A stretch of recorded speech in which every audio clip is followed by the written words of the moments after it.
আসসালামু আলাইকুম ওয়া রাহমাতুল্লাহি ওয়া বারাকাতুহু। সম্মানিত প্রিয় নাজিরিন, দোয়া করি এবং আশা করি আল্লাহ তাআলার রহমতে আপনারা অনেক অনেক ভালো আছেন। আমি আপনাদের জন্য আজকে খুব গুরুত্বপূর্ণ একটি কথা বলতে এসেছি। আজকের ভিডিওটি শুধুমাত্র মোতাব্বিরদের জন্য। আপনারা যারা তাদবীর করতেছেন বা করবেন ভাবতেছেন, আপনারা যারা আমল করেন, তাদের কিছু বিষয় মেনে চলা দরকার বা ফলো করা দরকার। সর্বপ্রথম আপনারা কিতাব দেখে আমল করবেন না, ইউটিউব দেখে আমল করবেন না। আপনারা একজন ওস্তাদ ধরে তার সাথে চলবেন বা তার পরামর্শ নিয়ে আপনারা আমলটি করবেন, তাহলে বেশি ফায়দা পাবেন। পাশাপাশি গুনাহমুক্ত জিন্দেগি করতে হবে। আর আপনারা ইউটিউব থেকে আমল করবেন, কিন্তু তার ইজাজত দিবেন। যার কাছ থেকে আমলটি ভালো লাগবে নিবেন, তার অনুমতি নিয়ে নেবেন। তারপর আপনারা সে অনুমতি অনুযায়ী আপনারা আমলটি করবেন, তখন আপনারা বেশি ফায়দা পাবেন। যখনই আপনারা আমলটি করবেন, তারপর আপনারা আবার তাকে বলবেন যে আমলটি করেছি, এখন আমলটিকে হাসিল হয়েছে কি না আমাকে বলুন, এভাবে বলবেন। যখনই আমলটি পরিপূর্ণ আপনাদের হয়ে যাবে, তখন আপনারা জেনে নেবেন যে আপনাদের আমলটি হয়েছে কি না। ইনশাআল্লাহ এইভাবে যদি আপনারা আমল করেন, এবং সবচেয়ে বেশি তদবির জগতে গুনাহমুক্ত জিন্দেগি করে তারপর আমল করতে হবে। গুনাহ ছাড়া আমল করলে বেশি ফায়দা পাবেন, তদবিরে ধার বেড়ে যাবে, তদবির কাজ হবে বেশি, এবং আপনারা মোতাব্বির করেও মজা পাবেন। তাছাড়া যাদের ওস্তাদ নেই, যারা শুধুমাত্র কিতাব দেখে ফলো করে আমল করেন, তারা বেশি দূর আগাতে পারবেন না, এবং বড় ধরনের রোজাত বন্দিশ আক্রান্ত হয়ে আপনারা নিজেরাই রোগী হয়ে যাবেন এক সময়। তারপর আপনারা দেখবেন সেই রোজাত বন্দিশগুলো কাটতে পারতেছেন না। তাই আমি মনে করি যারাই মোতাব্বির করবেন বা তদবির জগতে কাজ করবেন, টুকটাক কাজ করতেছেন, তাদের এগুলো ফলো করা দরকার, তাদের ভেবেচিন্তে আমলগুলো করা দরকার।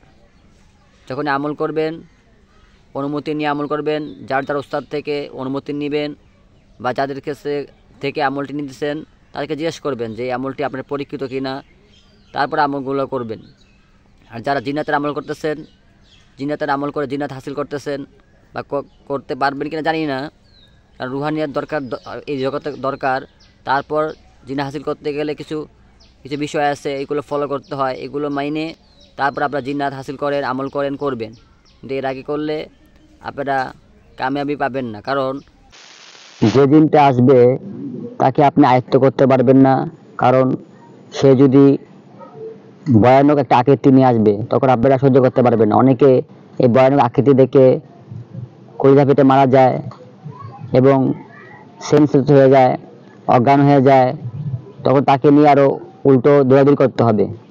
তাই আমি মনে করি দুর্বৃত্ত লোকের আমল না করে ভালো। তারপর ওস্তাদ যদি তাকে সাহায্য করে, বা তার যদি ওইরকম ওস্তাদ থাকে যে হাসিলকৃত ওস্তাদ থাকে, যার শক্তিশালী দিন হাসিল করা আছে, তারপর আমল করবেন, ইনশাল্লাহ আমরা ফায়দা পাবেন। তাছাড়া একটা জিন ভয়ানক রূপে আসে, যেরকম আপনার সবথেকে কম ভয়ানক সেই জিনটার হলো পরি।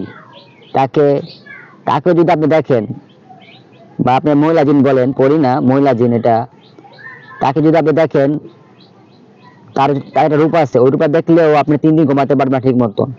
তাই আমি বলি, যারা জিন হাসিল করতে চান তারা ভেবেচিন্তে জিন হাসিল করবেন, বা ওস্তাদের পরামর্শে আমলগুলো করবেন। এবং রোজাত বন্দিশ থাকলে কেটে তারপর আমল করবেন। ওস্তাদ আপনাদের রোজাত বন্দিশ কেটে দিবে, বা ওস্তাদের অনুমতি নিয়ে আমল করবেন। এক কথা ওদের গাইডলাইনে চলবেন, তার সাথে থেকে আমলগুলো করবেন, ইনশাআল্লাহ ফায়দা পাবেন। তাই আমি বলি আপনাদেরকে, আমি ছোটো মানুষ, আমি আপনাদের উপদেশ দিতে পারি না। আমি শুধুমাত্র আপনাদেরকে কিছু ব্যাপারে অবগত করতেছি যে আপনারা যখনই আমল করবেন বা মোতাব্বির করবেন, বুঝে শুনে প্রতিটা পদক্ষেপ গ্রহণ করবেন। কারণ এই জগতে কাজ করতে হলে রুহানিয়াত, পাশাপাশি ওস্তাদের সোহবত, ওস্তাদকে দরকার। ওস্তাদের অনুমতি নিয়ে, ওস্তাদকে বাবার মতো মেনে, বাবার রেখে তারপর আমল করতে হয়। তাই আপনারা যারা আমলগুলো করবেন, তা সবসময় এগুলো ফলো করবেন, ইনশাআল্লাহ আপনারা কামিয়াব হবেন। আমি একটা জায়গায় এসেছি, তাই আমি মনে করলাম আপনাদের জন্য দু একটা কথা বলি, তাই আমি এই ভিডিওটা করলাম। আপনারা এই ব্যাপারগুলো ফলো করবেন এবং আমার জন্য দোয়া করবেন। আসসালামু আলাইকুম ওয়া রাহমাতুল্লাহি ওয়া বারাকাতুহু।